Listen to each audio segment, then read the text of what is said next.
చంద్రబాబు ఏం చెప్పినా సరే ముందు వెనక చూసుకోకుండా ఆహా ఓహో అంటూ విపరీతంగా భజన చేసే బాబు మీడియా సంస్థ ఒకటి హఠాత్తుగా బాబుకు పిచ్చి పట్టిందని సంచలనాత్మక కథనాన్ని మొదటి పేజీలో పెద్దగా ప్రచురించింది.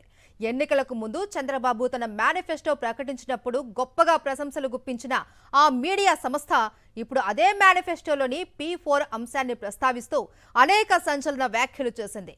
బాబును పిచ్చివాణిగా పేర్కొంటూ బాబు మీడియానే పేర్కొనడాన్ని ఏ విధంగా చూడాలి?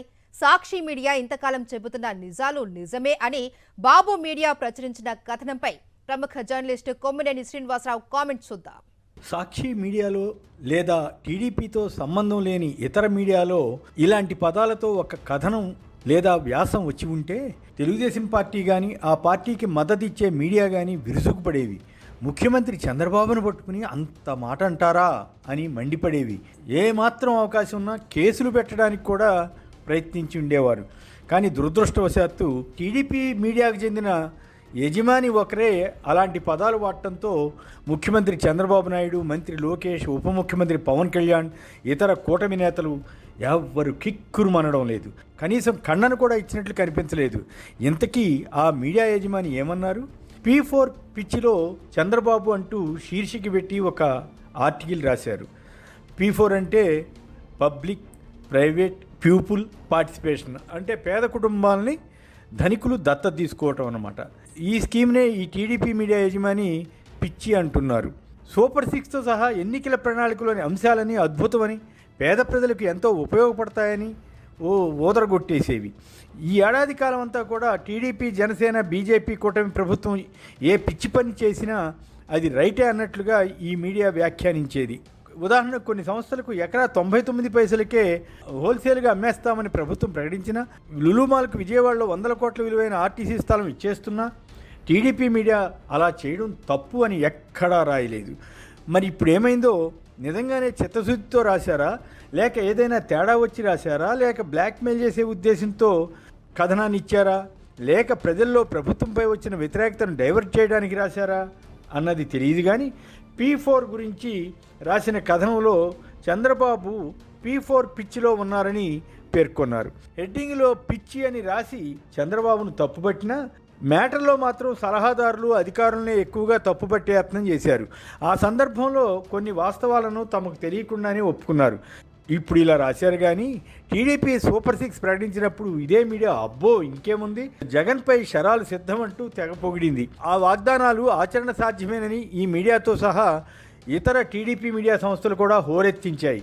అలాగే చంద్రబాబుకు అత్యంత సన్నిహిత సలహాదారుల్లో ఈ వ్యాసం రాసిన టీడీపీ మీడియా అధినేత కూడా ఉన్నారని చెబుతారు. కానీ ఇప్పుడు సడన్గా చంద్రబాబులో పలానా అవలక్షణం ఉందని ఆయనే చెబుతున్నారు.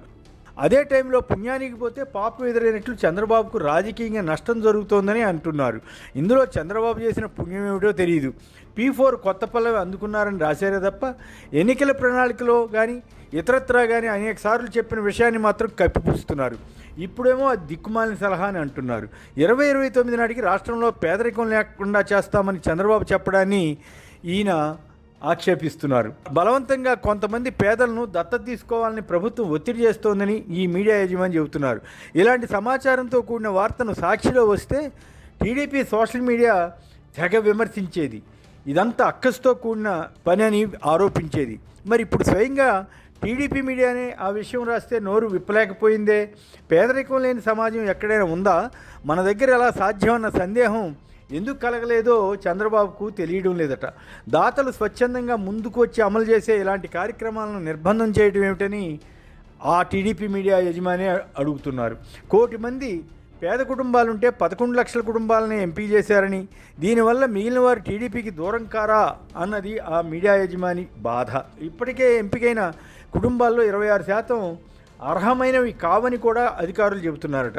ముఖ్యమంత్రి చంద్రబాబు P4 అమలు కోసం పారిశ్రామికవేత్తలు, వ్యాపారులను పిలిచి గంటల కొద్దీ చర్చలు జరుపుతుండడాన్ని కూడా ఈ మీడియా వ్యంగ్యంగా విమర్శించింది. ఈ సమావేశాలకు వెళ్ళిన వారు ఇదెక్కడ తద్దినం అని తిట్టుకుంటున్నారని కూడా వెల్లడించారు. దత్తత తీసుకునే వారిని ఇంతమందిని ఎంపిక చేయాలని కలెక్టర్లకు టార్గెట్లు పెడుతున్నారని ఈ మీడియా యజమాని అంగీకరించారు. ఇదే మాట సాక్షి మీడియా చెబితే ఇంతెత్తున ఎగిరిపడిన ప్రభుత్వం, టీడీపీ సోషల్ మీడియా ఇప్పుడు నోరు మెదపడం లేదు. P4 పథకం అమలు కమిటీ వైస్ చైర్మన్ కుటుంబరావును దీనికి అంతటికీ బాధ్యుడన్నట్లుగా ఈ మీడియా యజమాని చెబుతున్నారు. తొలుత ముఖ్యమంత్రి P4 పిచ్చిలో ఉన్నారని రాసిన ఈయన చివరికి దానంతటికీ ఒక సలహాదారుపై నెట్టేశారనమాట. P4 వల్ల కూలీలు దొరకరని ఆయన సూత్రీకరిస్తున్నారు. అంటే ఎవరైనా నిజంగానే బాగుపడితే ఈయనకు కూడా నచ్చదన్నమాట. ఇప్పుడు ఈ P4 పిచ్చిలో చంద్రబాబు అంటూ కథనం ఇవ్వడం ద్వారా ఎవరిని బెదిరించడానికి అన్న చర్చ టీడీపీ వర్గాల్లోనే జరుగుతుండడం ఆసక్తికరమని చెప్పాలి.